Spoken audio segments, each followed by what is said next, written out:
But it's that mentality. That mentality is you are from the West, regardless of color, but you are from the more profitable place.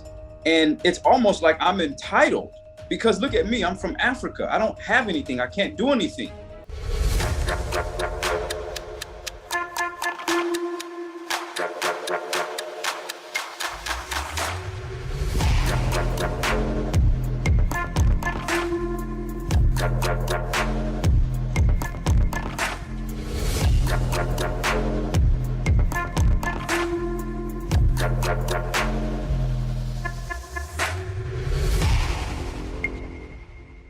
Hey, what's going on, everyone? Guess who I have back? That's right. We worked this thing out. We put the Zoom together. We said, look, man, we got to come back for round 2. And I have a feeling it's going to be round 3 and 4 and 5 because this brother here just drops all kinds of knowledge. Every time he talks, you just waiting. You're waiting on the edge of your seat for what piece of wisdom is going to come out. So we had Tim Swain. He's back, and we're going to have a really good conversation. And we are actually doing a collab right now where we're going to be sharing this content on both of our channels because both of our audiences just appreciate the perspectives. I saw the feedback from the interview that you did with me, and of course the interview that I did with you. Both of them received so much positive feedback. We said we had to come back one more again. And one more again. yeah. You weren't ready for the one more again. I dropped the one more again in there. So what's happening, Tim? You're in Ghana now, right? Man, I'm in Ghana. I spent some time in the States and back in Ghana now, and back on the grind with the organization, and getting back to, as folks say. So yeah. How did you enjoy going back to the States? I was following you when you came back, and some of the the amenities and everything that you were. Oh my God! Listen, man, let me tell you, man. Well, first and foremost, man, I appreciate you inviting me back, man. I see you got the whole setup around there. The only thing I'm not seeing is like some incense burning in the background. But you got the drums, you got the chocolate. I'm just missing like the incense and maybe some essential oils back there. The whole. It's some shea butter. I got some oil. It's some shea butter. I got some black soap right here. Got some black soap. And I got it all right here. I got my Egypt. You got everything. Yeah. So, man, it was crazy because we hadn't visited the States in 2 years. And when we left, it was on the precipice of, Trump's craziness and Black Lives Matter and then coronavirus. So this mixture of just crazy political and social stuff. And I was nervous about going back. So I was like, man, like, I've been in Ghana so long, I don't know how I'm gonna feel, because I'm not Black here and blah, blah, blah. And when I got there, I was like, man, listen, when I got to that hotel and I took that shower and let my son jump on the bed, man, listen to me. I enjoyed myself. I enjoyed myself more than I thought I was, man. And I learned some valuable things in the process. Like riding the bike, you hadn't been on a bike in a while, and then you got back on the bike. Man, it was great. It was really great because I realized that's we're gonna talk about this in today's segment, but culture and all that. Culturally, I was born and raised in America, and that's nothing to be ashamed of. So when I go back and I can talk to people in the way that I don't have to explain the joke, and not in a sense of like. A derogatory or whatever, like up against Ghana, but culturally, I was born and raised in America, right? So there's some things when I go back to my friends and family that we talk about, that we chop it up about, that we just know about, you know what I'm saying? So that sense of familiarity was really good, man. And just to, bring my son back to a lot of his friends that he'd been knowing since he grew up, and my wife's relationships with people. So honestly, dude, it was a phenomenal time. It was amazing. What part of the States are you from? Okay, so I was born and raised in Texas. All right. Yeah, my wife has linkages in California and North Carolina. And so, man, we did a whole, like, we was in DC, we was in Washington, DC, North Carolina, Texas, Ohio, and Indiana. Wow. I was trying to get you in DC. We were trying to do this in DC. Yeah. But it just wasn't working, man. It wasn't working. But yeah, so we was all around. Visiting family and friends in these different places. And it was dope. Okay. Do you think that, with that experience, because I tell people all the time, it's both for me. A lot of people think I'm just going to just abandon America and then just go to Africa. And I was like, well, I am who I am. Yeah. But there's a part of my culture that comes from America that I can just plug right back into. I come to DC, I hear the go-go beat. I know it's like the beat over in Africa. You hear the boom, Yeah. Yeah. boom, Yeah. and I hear the boom, boom, boom, boom. Yeah. I know the vibe. So it's one of those things that and there's certain things you can eat here that you can't eat there. So I think that's part of the beauty of being a part of the African diaspora, though. The fact that we can plug into these different cultures and it be authentic. It's not us just Yeah. plugging Yeah. into the culture because we're trying to just plug into a culture, but it's the Yeah. fact that we legitimately can lay claim to it. So that's cool, man. When do you think you'll be coming back to the States? Probably sometime this year. We don't have it mapped out right now, but definitely probably sometime in 2022. Okay. Yeah. Still working out the details of it, but yeah. Well, cool, man. I've been loving the content on your channel, man. There's not a lot of folks that I can like watch and just like vibe with, and Wow. being able. So if everybody watching right now, make sure that you check out Tim's channel because he has incredible interviews and just a lot of thought-provoking content that just makes you think. Like the piece you did on tribalism in Ghana, and it was like, wow. I said that's what's up, and just having that conversation because a lot of times Yeah. doesn't happen. And I think there were a few other conversations that I saw you had interviewed some ladies in Ghana about their journey and their perspective. So everybody, please make sure you check out his channel. Be sure to subscribe and make sure that you follow the journey because there's a lot of really, really powerful content over there for those who are on the continent and those who are part of the African diaspora. I know that we wanted to talk today about a topic that's relevant for, again, those in Africa and Ghana, other countries in Africa, but then also the African diaspora. Talk about doing business. And I think this topic is one I think a lot of folks on both sides, and I believe this conversation will be beneficial on both sides because sometimes we don't understand from the cultural differences when it comes to doing business. We come in with expectations. We come in with our own way of doing things, so our own habits, our cultural habits, our professional habits. And I think this topic will really, really resonate with a lot of people on both sides. So, so what are your thoughts on this whole doing business in Ghana since you've been since Ghana? Yeah, man. I mean, that's a good question, man. So for folks who don't know, I've been traveling in and out of Ghana for it's probably like 15 years now, having a more permanent base for the last 2 years and having a nonprofit organization, which ain't nothing but a business, it's just a different kind of business, but having a nonprofit organization that's been mobilizing people to go in and out. So throughout this process, man, we've had to do things like hire people, fire people, set wages and, a bunch of other stuff. So it's a lot of different experience that I had. And I realized once I relocated that there was a couple things that was essential to help us really get to a position of being, let me say, a little bit more successful, because we ain't all the way there yet because we're still learning. And but the biggest commonality in all of it was cultural. The biggest commonality was culture. So when I say cultural, I'm not talking about whether you black or you white or whether you Ashanti or Airway. Like when I say culture, I'm talking about just like that set of values, world ideas, beliefs, all the other kind of stuff that goes with a particular group of people.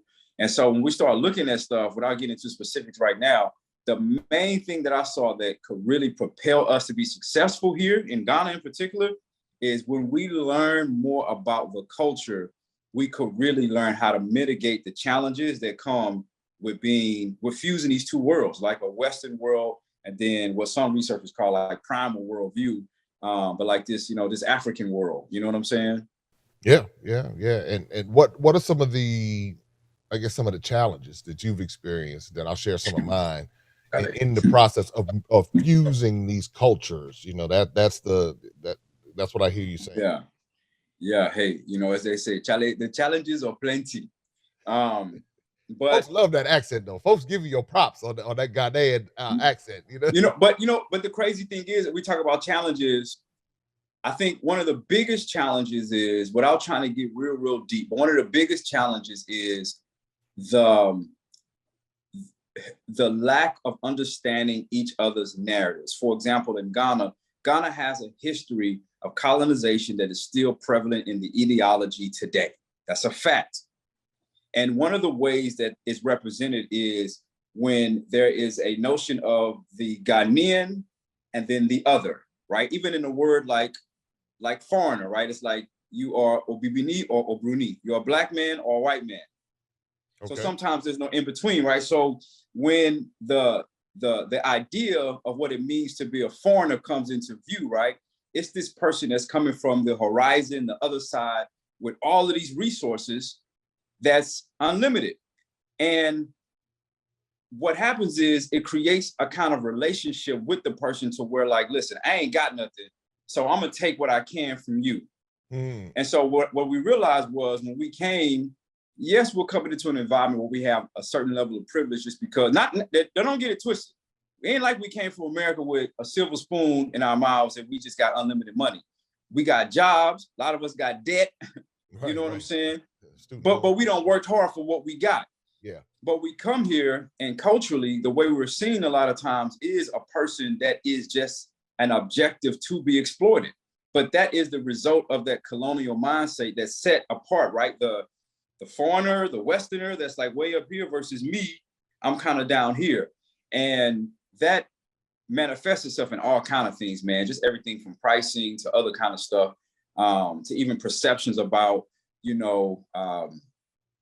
certain levels of tolerance for risk. Like sometimes, not all people in Ghana, but sometimes the average Ghanaian will assume that, listen, if I take this money from Jay, the brother's on YouTube, I'm sure he's making millions of dollars from YouTube, and he can go back and forth to the States.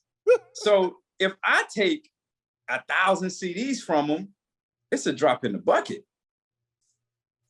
It's nothing. I'm listening to you, man. It's all resonating so well with me. Yeah. But it's that mentality. That mentality is, you are from the West, regardless of color, but you are from the more profitable place. And it's almost like I'm entitled, because look at me, I'm from Africa. I don't have anything. I can't do anything. You are entitled, but keep in mind, when you look at that legacy of colonization and all that, a lot of times when they came in, just kind of like government, and I'm not against government assistance, because I grew up eating, some government cheese, and we used to have food stamps when it was the colorful money. Yeah, the stamps, the real stamps. But before the card. So yes. I ain't against government assistance now, because listen, we need it. But the idea is that, like, when the colonizers were there, we're doing everything for you. You are in a subservient position. So when it's just like this, man, if I come to your house and I rob you of your ability to work, and I say, man, just like a pimp, hey, baby, you take, listen, I'm gonna take care, don't worry about blah, blah, blah, blah.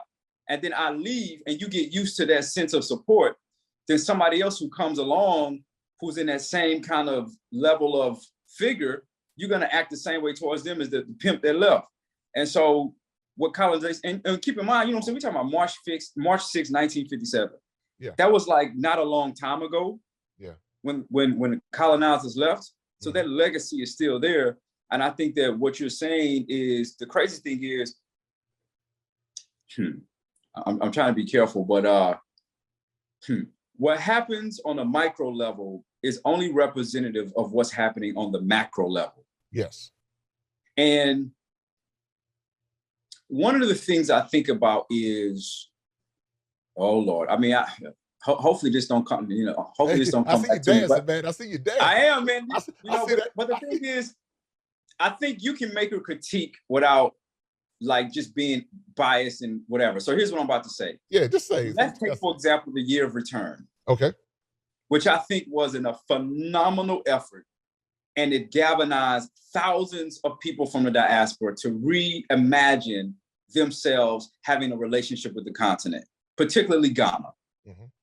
Ghana was in a position politically, because it's more stable, structurally, it's a whole lot better than some other places to do that. I don't know the research, but I saw a couple articles that said that at least $1.2 billion was generated from these people, Black folks that primarily came from the US and the UK back to Ghana. Keep in mind, I'm not opposed to what happened, but my only questions is, what happened to the money? What was the relationship supposed to be like long-term with those Africans coming back to the diaspora? And what were the systemic and structural mechanisms put in place to assist them coming back? We invited you to our house. We said, come to our house. We love you. We care about you. We know slavery was wrong. But then when a lot of folks got here, it wasn't nowhere to park the car. It wasn't no room. It wasn't no food for us. These are all metaphors, obviously. Right. But what happened was we came and I gave you something to drink and I let you turn up a little bit. Right. But meanwhile, you ain't had nowhere to sleep. You ain't had nowhere to park your car. And when you tried to get some mail to the mailing address, it was like, yo, but you drank a little bit, you partied a little bit, and you went away. So my question is, like, when the average person sees sometimes what leadership is doing, they gonna model that. Very true. Very true. So when we talk about business, I think about like that culture, man, like of how do you see the foreigner, even if it's your brothers and sisters coming back home, how do you really see these people? Are we just objects of your economic exploitation? Or do we really have a place to come back to where systems and structures make it enable us to do that with a little bit more ease? African diasporas coming in, they're recognizing, okay, we were raised in the West, we've been raised with a particular cultural mentality, so we're making adjustments. Now, as far as locally, very loving, very warm, very kind. Depending on which culture people come from locally, you'll see that same thing happening. Other times you won't.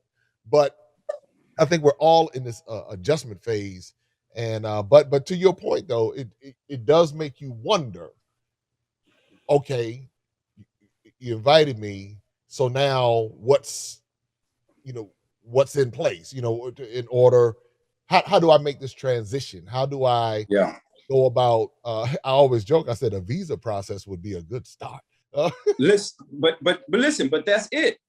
And you hit on something that's really important. I just had some friends that came from the States to Ghana for the first time. They traveled to other places on the continent, like yourself. They're world travel. And they told me the visa process was so discouraging that they were like, Lord, is this a sign that we shouldn't go? That's how discouraging it was. One of the people they actually sent, because I know you do a great job of breaking down that visa process. But folks who don't know, like if you're applying for a visa to come to Ghana, you have to actually, at least if you're in the States, you have to actually send in your physical passport as a part of the process. So number one, that put this person on edge, but then they lost her passport and they sent it to another address. And so they talked about like, I mean, it wasn't like that when I was applying for a visa like years ago, but they told me this new system is crazy. But it goes back to that question of like, listen, when we talk about business, particularly in Ghana, the question is raised of like, not only is the messaging come back to Ghana, but some of the messaging is come back and do business here. Right. So as a business professional, you have to ask yourself the question, are you implementing mechanisms to facilitate this process with the same level of enthusiasm that you put it out there? Is it going to have that same level of access for people who are coming? If I got to get a visa to come to Ghana, and it's that difficult, and on top of that, there's just, if you read the reviews for the Ghana embassy in DC and even New York, it's bananas. It's bananas. Yes. Right? Yes. And then people already feel unsafe about sending in their passport. Come on, man, it's 2022, man. Like, do we really got to send in our passport? But anyway, that's a whole nother conversation. But you talk about the systems in place. Are they welcoming and inviting to do the things that that they're saying they want to do?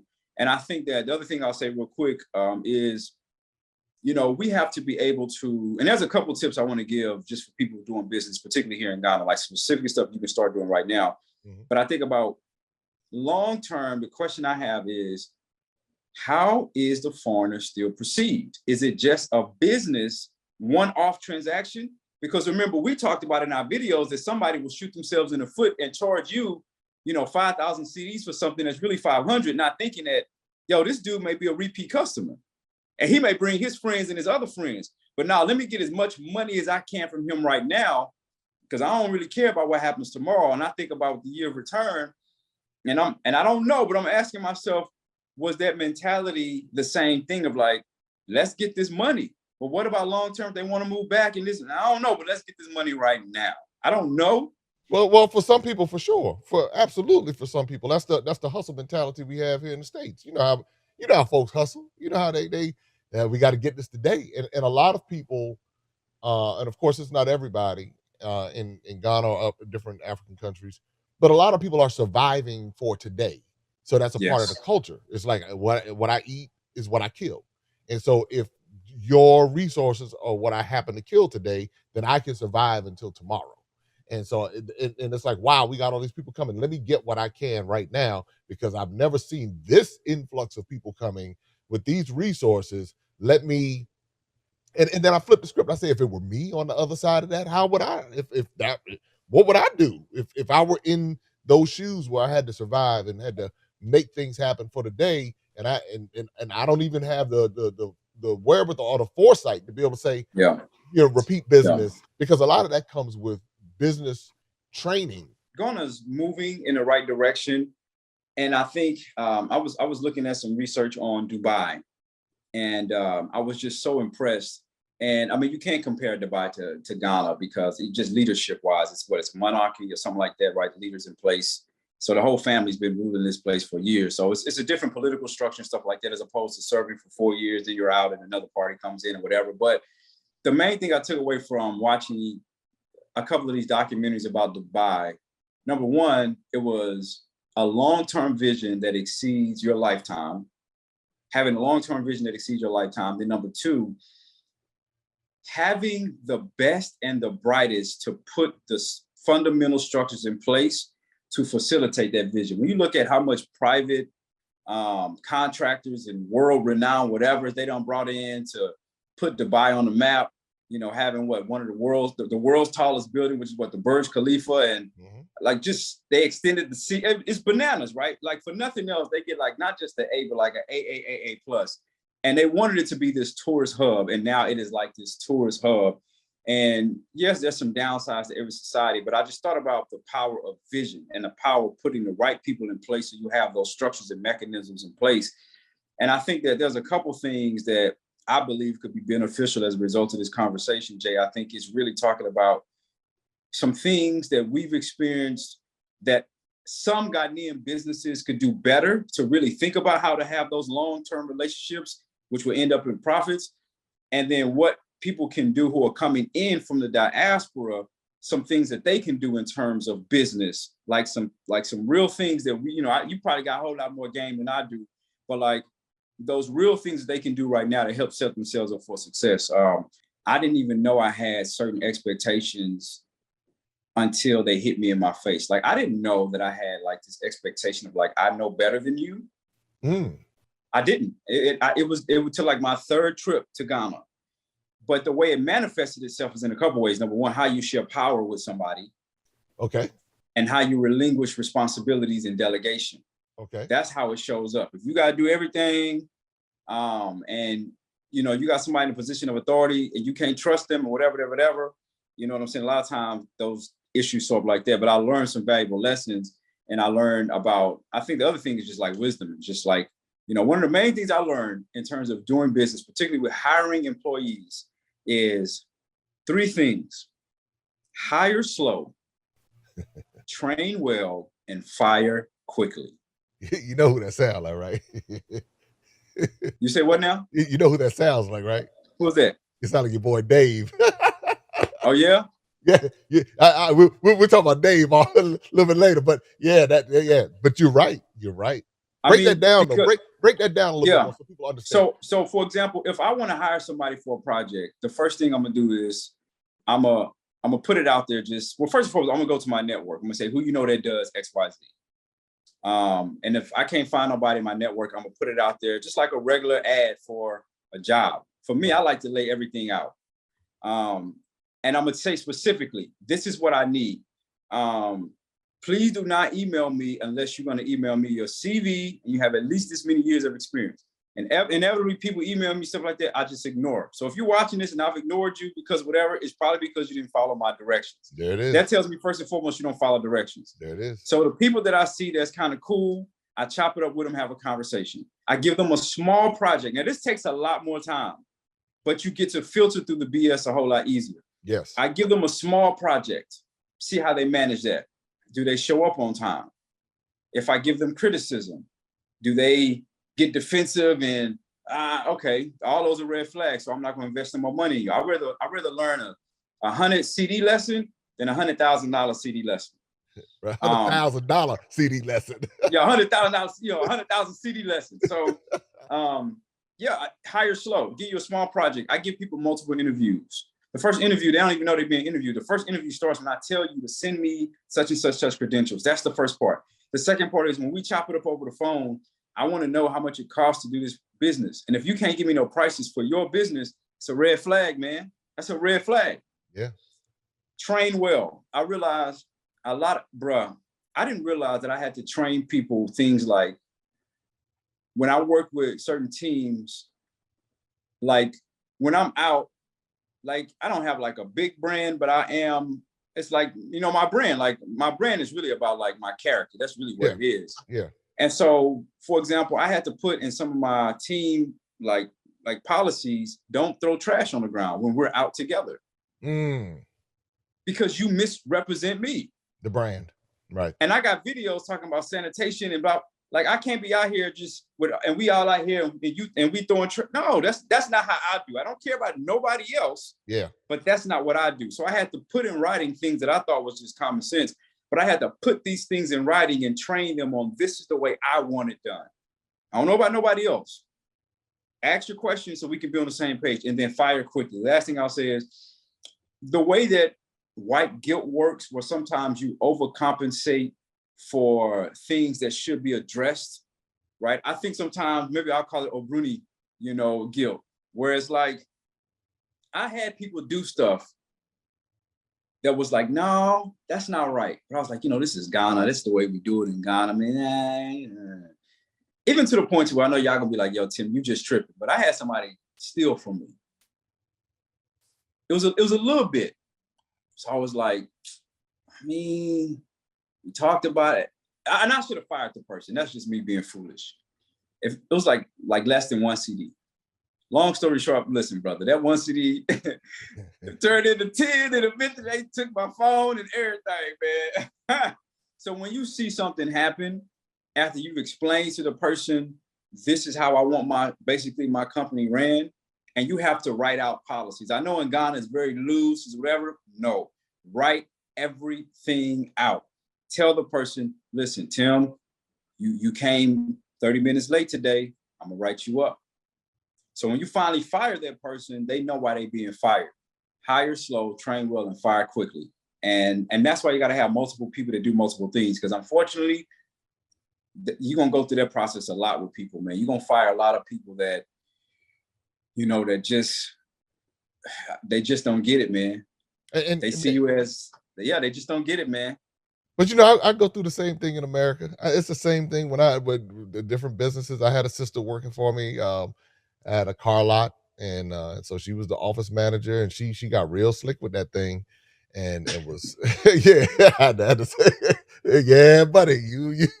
And so she was actually collecting payments and then like credited the people. And the way I found out, I was like, well, what's up with this title right here? And I started digging and found out that she had taken over like $2,500. She talking about I got a gambling problem, and this is in America. So and so but she had been trained. She knew what to say. She knew all the right things. But my mistake was that I didn't keep my eye on. It was like I was a little too trusting, and so she figured out the gaps in the system. Now flipping over to Ghana, I've had several conversations with people about the brand. My brand, as far as when it comes to dealing with tours and bringing people in. And I'm very protective of any client, regardless of what country they come from. And so my brand is we operate on this level of excellence. Absolutely. We're not going to. So so I had to cut some folks back after I sat down and had a conversation and said, listen, this is what I need right here. And I said it twice because I like to make sure I say it twice. Come to find out some time later, just ignored everything that was said. Come to find out all this other stuff was going on behind the scenes. And I said, if that happens that one time, if it happened, if this has been going on all this time, one, I'm not going to give you the opportunity to do that to me again. It's not going to, I can't trust you now. Yeah. So the other thing I do though is I'm constantly recruiting. I'm always looking for someone to add to my team. I'm always listening and I always listen for mindset. What is this person doing and what is this person saying? And if the person if the two don't line up, then I know that's not going to be a good combination. I also recognize that I'm coming from the West. So there are certain ways that we've been trained under that particular colonial system that may be different from this particular colonial system. So I do allow time for the learning curve, the cultural learning curve to happen by way of the training and everything that you just talked about. But I will not, my trigger as far as like cutting things is quick. Some of the establishments that I've been to that I am a repeat customer at, they have had exposure in different environments, not just the West, but just in different environments to see, there's a different standard. They've had different training. So they could be Ghanaian or non-Ghanaian, but they've had exposure to different business environments. And in the other video, you mentioned this term, entrepreneur maturity. Like they basically got a level of business acumen that exceeds their immediate environment. And I think that what you're saying is key. Like, so if you listen to this, you got a business in Ghana, you just heard the brother say he's always looking to hire good people. So don't be reaching out to him with no foolishness. So I'm going to add to that. One of the things that could really help you in Ghana is this. If you have a business, I don't care if you're American, Lebanese, Ghanaian, whatever. I tell people let's just be real. Sometimes when you're coming from certain places, Africa has a bad rap, the whole continent. Sometimes there's a mistrust, whatever. Unfortunately, that's the way it is. So you got to work a little bit harder to gain that trust. One of the ways to gain the trust is by clear and consistent communication and transparency. Let me break it down. You go to a website that says, hey, Jay, this shirt is going to cost, DM me for details. It's a shirt. How much does it cost? So, because what I'm going to do is I'm going to go to Jay's website. Jay got the same shirt that says this shirt is $10.99 plus $5 for tax or whatever. I'm going to buy from him. Why? Because I ain't got to go through all those hoops just to get your product. Or what has happened many times for me is I would see something like, I really want that. So I'll reach out to the person, please, how much is this jar of whatever? Please, it's 5 CDs. Okay, no problem. Do you want me to send it to you? Bet. They send it to me. Please, it's going to be 50 CDs for shipping. What? You charge me 5 CDs for shipping. 50 CDs for shipping, 5 CDs for the product. And then you also on the back end charge me another 10 CDs for the packaging. And sometimes it's simply because there's not a lot of planning about how much does it actually cost to get this product to the consumer. Yeah. So they don't factor in the totality of these things. And it could be my thing, but I absolutely hate that. I don't like surprises coming on the back end. If I know up front it's going to cost me this much for the product, this much to get it to me, I understand it. But one of the things I absolutely hate is when I got prices coming on the back. Please, I didn't include the price for this one, so please, you give me 200 more Ghana CDs. No. No. And I won't come back to you. Nope. So if you're watching this, know how much your product costs to get to the consumer, the totality of it, and put that stuff up front. We don't like, the surprise, like, how much does this cost? Oh, unless you tell me this, and okay, well, next. Yeah. Next person. That's real. And I have no, and a lot of people, I've heard people in Ghana tell me that same thing about like, listen, and they'll warn me. This is what they'll come in and say, hey, listen, now I know you're over there and you're having a good time and everything, but just be careful because, and so that's what I said, I've been burned because there was a level of naivete that I went to the continent with. But once I spent time among the people, then it's like now, I ain't got nothing coming now. Now it's like, hey, I told him I'd have tapped into my inner Nigerian. I said, it's going down now, because it's you learn that. So I asked that question. Here's something that somebody can do. Ask the question up front. Is this everything? Are there any other fees attached to this? Is this the price? Because sometimes, again, being fair to say culturally, that may be how it is in that particular part of the country. So what I do is I say, okay, like when I'm doing my tours, this is how a lot of people get surprised. I say, okay, so how much is it going to cost? And they'll give a price.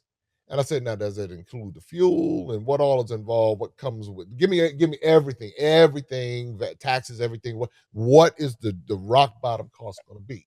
And then from there, and then I'll have this conversation over and over, and I'll repeat it because I'm saying, well, I don't want it to come back and something change, and then I didn't do my due diligence. So one of the things I advise people to do is to allow, when doing business or just in general, allow margin. So give yourself extra time. Give yourself extra time. Don't try to do too many things at last minute, because they got you. If it's last minute, you don't have any options. You can't make a move. It's like, oh man, it's stuck. Well, how much is the hotel room today? Well, they'll look at you. So, well, it's 500 CDs today or whatever. And now you're stuck. Versus going well in advance and saying, well, how much is the room? It's this price. Okay, if you book now, XYZ. Okay, cool. So those are things. Give yourself margin, and as you give yourself margin, have clear communication. Ask questions multiple times. Get it in writing, because once you get it in writing, all of that. Well, we had a conversation and you told me. I don't do that in America. You know what I'm saying? People forget. They get selective amnesia. They decide they want to change things around, and here you are having one price in mind, now they're eating into your profits because you set one price. And kind of segueing just a little bit. I mean, even when it came to Egypt, and I did Egypt is tourism central. But what happened? I was working with one company and looking to work with them, but they started doing some of that janky stuff. And when the janky stuff came, I said, I'm not bringing my people to your company, because if you can't take care of me, like you were talking about interviewing people and they don't know they're being interviewed. I'm interviewing this company and I'm saying I'm going to be bringing hundreds of people to Egypt. And so I have a brand. People trust me. So let's make sure that these things are in order. They started nickel and diming me for stuff. I said, oh, okay. I see. I said, so it's not just Ghana, y'all. This is not. It's everywhere. It happens. Listen, it happens everywhere, man. And I think that's why it's important. One of the valuable lessons I've learned for folks watching this is you have to do business with people who have a successful track record doing what it is you want to do. So let's say you want to hire somebody to do transportation for your tours.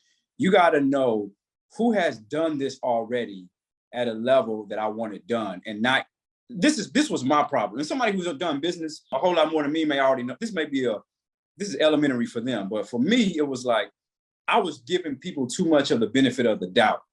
Yes.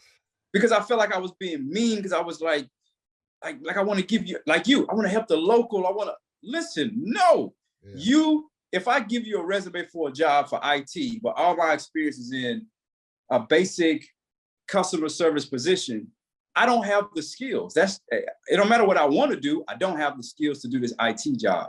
So that's why I ask people, send me your CV. I don't have one. Next. Well, listen, you got 2 days to get it to me. I'm gonna give you some grace. Give me 2 days, send it to me. Send me your work. I need to see what you've done, so I know that you have the capacity to do what I'm asking you to do. Because if you don't, and it's every now and again, you can find somebody doing it for the first time, but it will be based off of that mentality of how hard do they work? You know what I'm saying? But usually, man, I mean, we can talk for days about horror stories, but it's like, find somebody who has already done what you're trying to do. And I know some of y'all out there's like, well, I don't know nobody. That's why you gotta hit up people like Jay. Be like, yo, who would you go through to do this, to do this, to do that? Because otherwise, you could literally waste a lot of money trying to figure it out. And I would hate for you to do that. I would hate for you to do that. Tim, when you made me think about this also, being willing to pay for what you get. So I'm Mhm. comes to a lot of times we try to like you just reminded me of something. When I was in Nigeria, um, I was going on the tour in Nigeria, and so the one of the people that we were working with decided to contract one of the local boat companies. Mhm. Okay, so trying to support the local boat company, but that local boat company had me in a situation where I feared for my life. That's how it was, that deep. It was that I have not put that story out yet, but Mm. I literally we went out on the boat. Everything started off cool. I had the young boy driving the boat. Don't know if he had a boat license or anything. You don't know what's going on. I can drive So the boat, no problem. I'll he was drive it. driving the boat. So we're riding out to the thing. So the boat started having issues going out to the place about an hour away. So on the way back, the boat was breaking down. So then this thunderstorm comes, man. I thought I was, old Donald Lawrence song, "Old Peter," started coming to mind. I had to take you back on that one. I knew about that one right there. So, so I said, the storm was coming. I'm thinking, because like every 100 yards or so, the boat would break down. We're an Hey. hour away from Lagos, meaning the main part of Lagos. This thing got so crazy, Tim. The storm comes, it's lightning, it's raining in torrents, it's coming down. Dude is still trying to navigate this boat through this. Mm. He's in blinding rain, he can't see. Mm. So then he finally had enough sense. So we're all sitting on the boat like this, got on life jackets. We're all turned this way because the rain is soaked. We're soaked down to everything, just soaked. He finally says, "I can't see. I'm going to hit something," and he turns off and goes to some village, I guess. And so we hop off and we get off, and first thing is right there's a graveyard right there. This thing felt like it was a movie. It was wild. So I'm sitting there thinking to myself, this is crazy because I'm Man. out here in the water in Nigeria. First thing I automatically do at that point, I will never use this company. So we're soaked. The people welcomed us into their home. There's a really nice story behind that. But then they're like, okay, well, let's go back out in the thunderstorm, and then we got to keep going. I'm looking at lightning. I'm saying, wait a minute, this is unsafe. I said, what if my people were in this situation right now?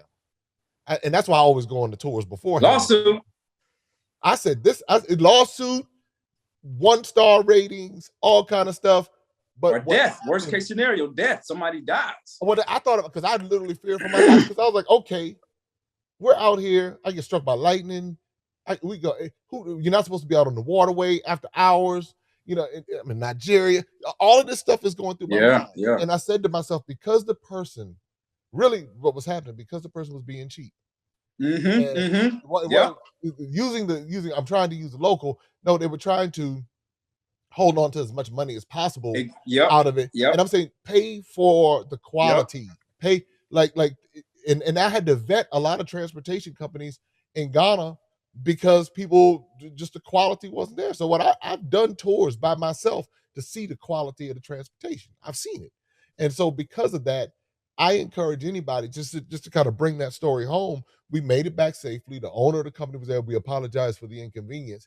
And I'm sitting there thinking to myself, I can't even say what I was thinking to myself. Yeah, I can imagine what you was thinking. Yeah, one wholesome words. One wholesome words. Yeah. So, but I knew at that point, I said, this is not. Most people would have trusted their tour first time out the box to a situation like that. Yeah. This is why I say spend time on the ground. Because a lot of people ask me, Jay, I'm ready to go to Nigeria. I'm ready to go to Nigeria. I said, hold tight. I said, hold tight.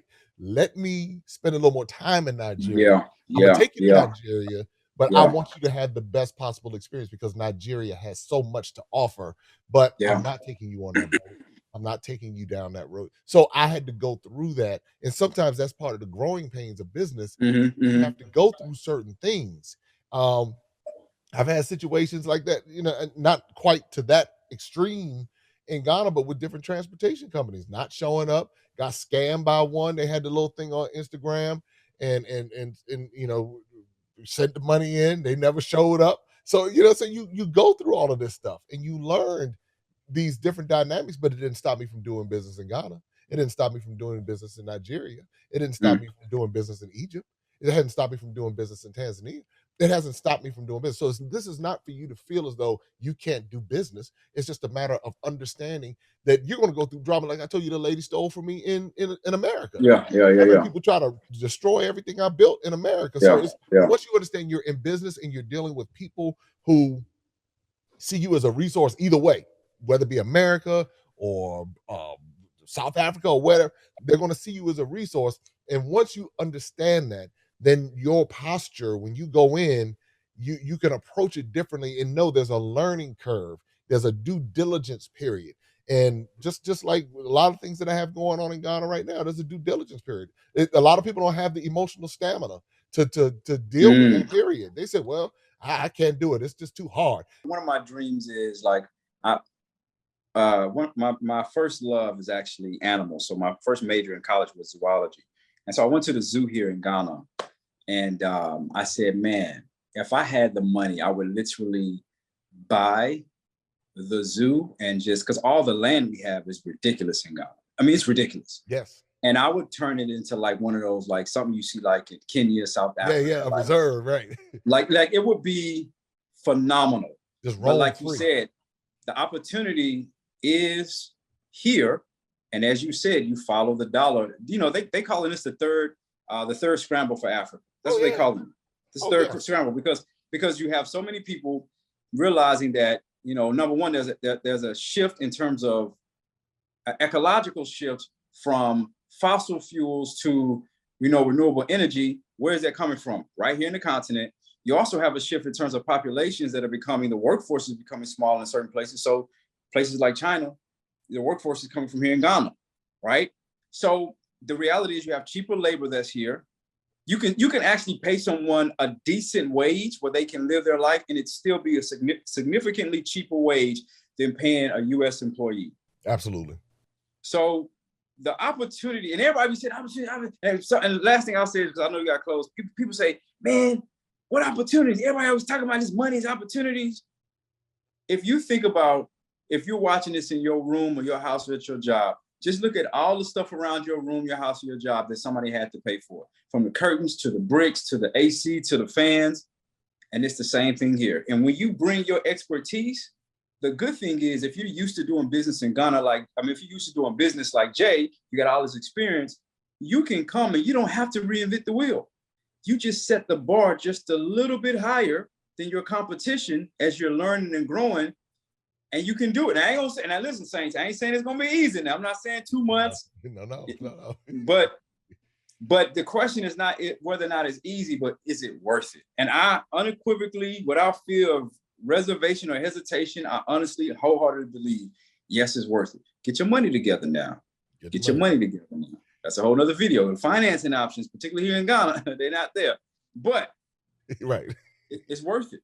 I believe 100% is worth it, because not everybody, a lot of other people are doing it, and they're being extremely successful at it, and it's benefiting the economy.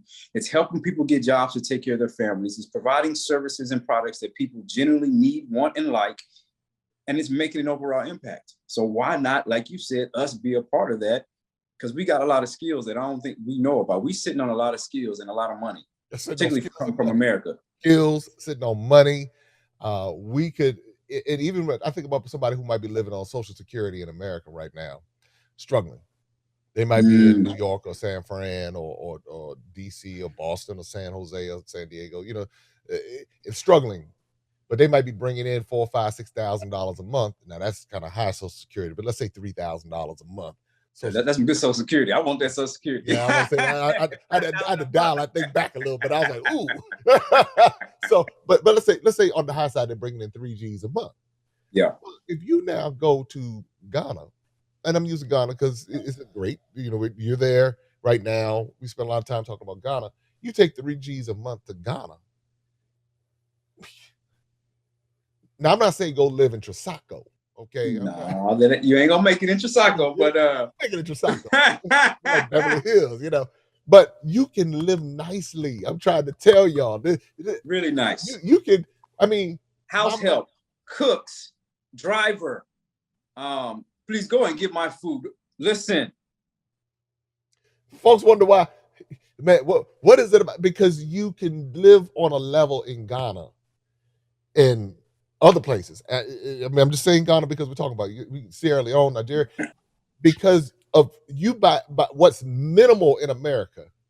Now you can stretch your money, maybe 4 or 5 times when you start talking about going. And if you're willing to make some cultural adaptations, willing to just adjust a few things. And honestly, like if you're over in cantonments, East Legon, you don't have to do a whole lot of. You got all your amenities right there. What's that spot we went to go eat at? We were sitting. We had a great time.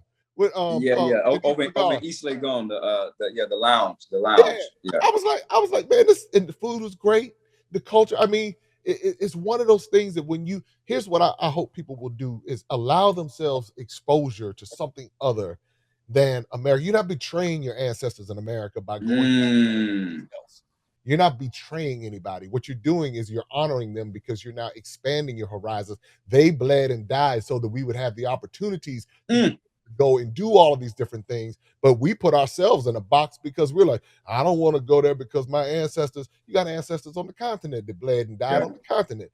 And you have ancestors all over the place. But I think about those people who, in my immediate ancestors, and what they did and how my grandmother would work in the beauty salon and my grandfather would go out and lay bricks. They didn't do that for me to stay in a box.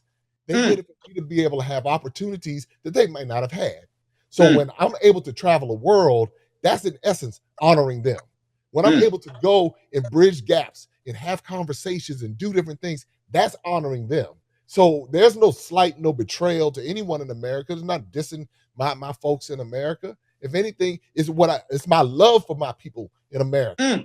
That the reason why I do what I do, because I want us to have the exposure, because I know how misinformed and underexposed we've been historically and culturally. So now it's like when people come and they see, wow, you mean to tell me we can eat here and they have cars and they have the air conditioning and they, oh man, what it does for their life. That's what this is all about. This is why I say I will not come to Africa and disparage the continent after 500 years of exploitation and disparity. I will tell the truth, however. I will say, hey, if you want this money from these people, this is what's going to need to be worked out. But if you don't want to do the dance and play the game, then these people will go elsewhere, because many people don't have the patience to go through the cultural learning. So they'll get offended and they'll just go on and do something else. Whoever masters customer service, whoever masters understanding different cultures, whoever will make millions of dollars in Ghana, in Sierra Leone, in Nigeria, Cote d'Ivoire, Togo, Mali, Burkina, Niger, Chad, wherever it is, Senegal, the Gambia, Guinea, whoever masters this will be the Cameroon. I make sure I do my roll call the right way. Gabon, Angola, so Namibia, Botswana. Anyway, so it's like Central African Republic, but it's like you if you master this thing, this is how you get ahead in the West. I'm about to do a talk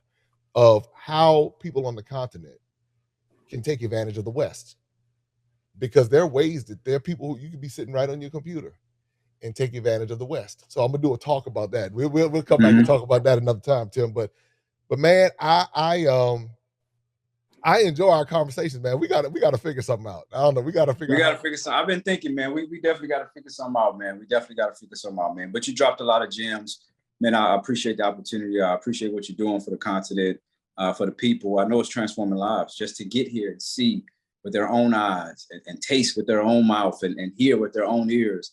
The reality that our legacy is global, and to be a liaison to bridge that gap for people is phenomenal, man. So I know that it's transforming people's lives, man. So, best of blessings to you, man, and what you're doing, man. I always appreciate the conversation, man. It's always genuine.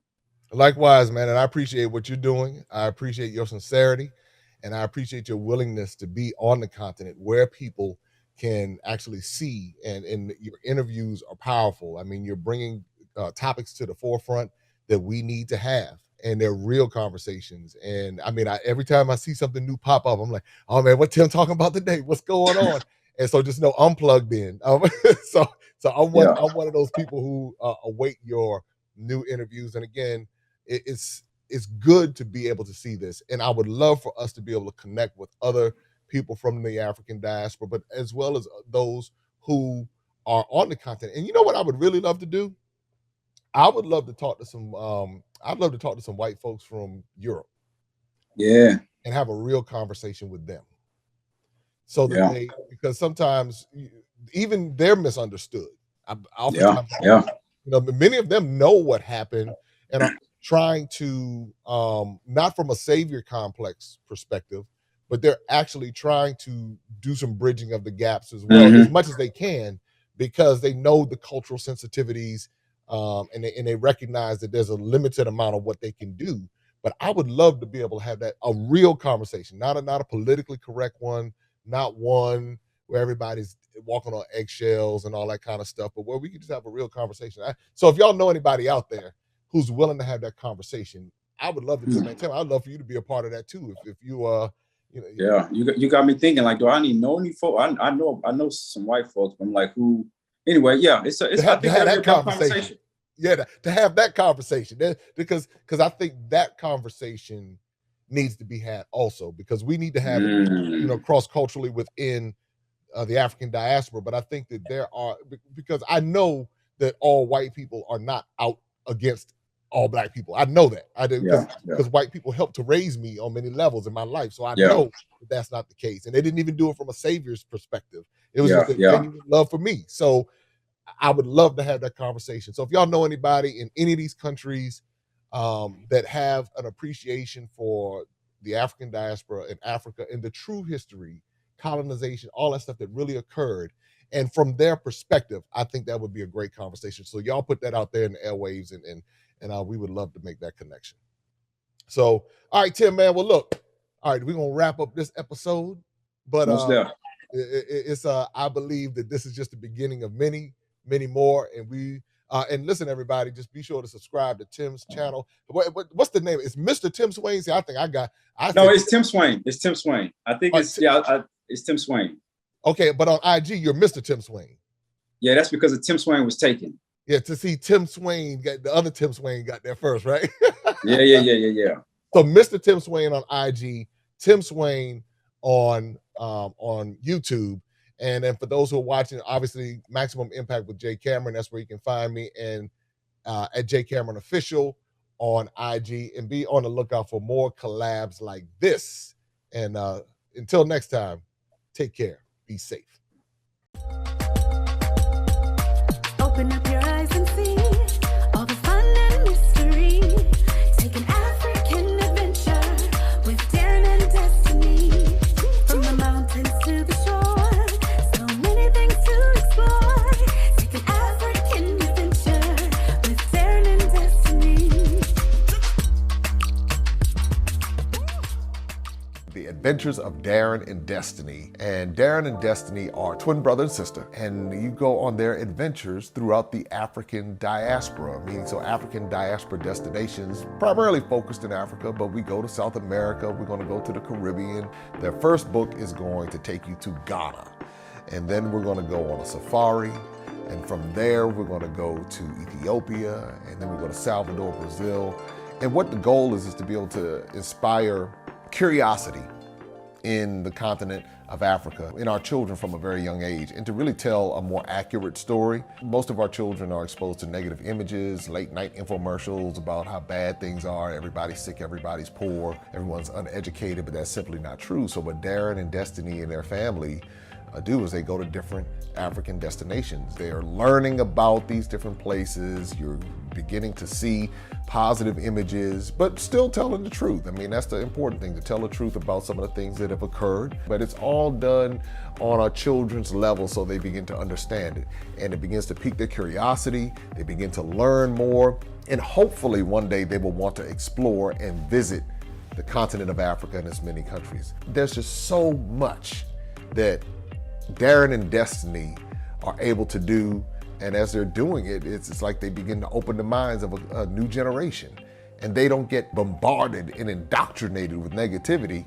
They're actually able to see positivity and inspiring images and messages about the African diaspora, as well as those who are still indigenous to the continent of Africa, and they begin to learn more and just see things differently. So I'm excited about introducing the adventures of Darren and Destiny.